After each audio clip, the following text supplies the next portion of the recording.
Good Wednesday evening to you. This Wednesday, I want to share with you a devotion that's a story. But let me begin by saying that about when I was in the 6th or 5th grade, maybe, a friend of mine invited me to go with him to the movies, something I rarely did. In fact, I only recall attending the movies one time before this grand adventure. We went to see the movie Midway, starring Charlton Heston, Henry Fonda, and Hal Holbrook. It was a World War II action film about the sea battle that changed the course of the war in the Pacific. Since that time, I have always enjoyed reading stories of history, especially the time period of World War II. During this time of social distancing and self-quarantine, I have often thought about the story of Anne Frank.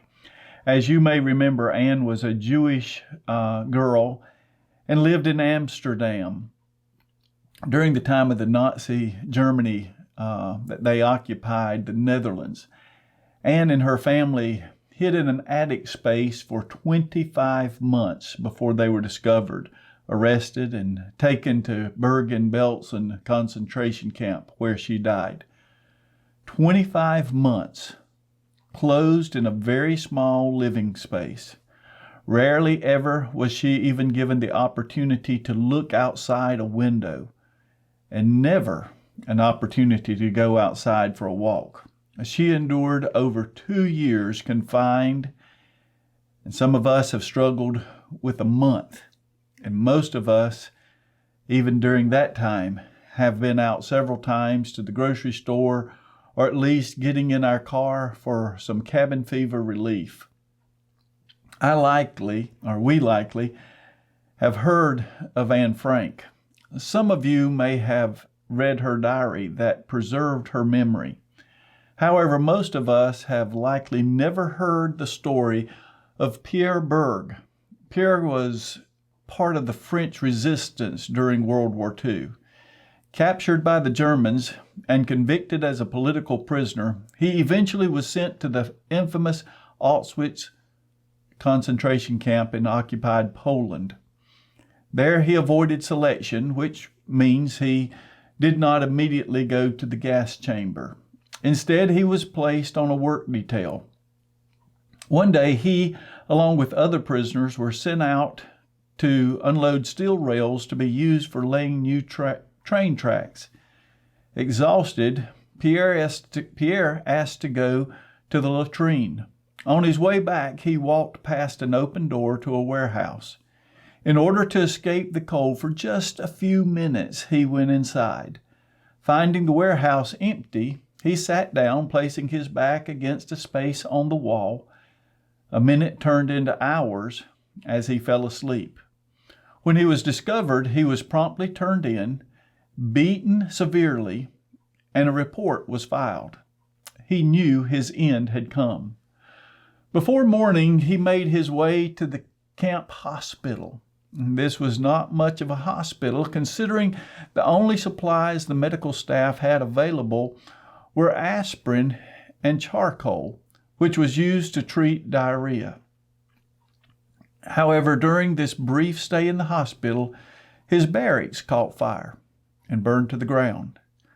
The fire resulted with Pierre being reassigned to another block and another supervisor. Several months passed, and when the circumstances brought him back to his old work detail. Upon seeing Pierre, his previous supervisor who had beaten him and filed the report, stood in shock as if seeing a ghost. After roll call, he was pulled aside and asked how it was that he was still alive. Didn't he know someone had died in his place? Upon further inspection, it was discovered that the tattoo on his arm had been misread, and another number had been written on the report. Unknown to Pierre, the morning he went to the hospital, during roll call, a different number was summoned. Another prisoner stepped forward. this unknown, innocent man was escorted to the gallows and hanged for Pierre's crime. Nearly 2,000 years ago, another innocent man stepped out and was hanged on a tree at a place called Calvary. We know his name. His name is Jesus, and he took my place. Pierre's substitute had no idea why he was being executed that day, but Jesus did.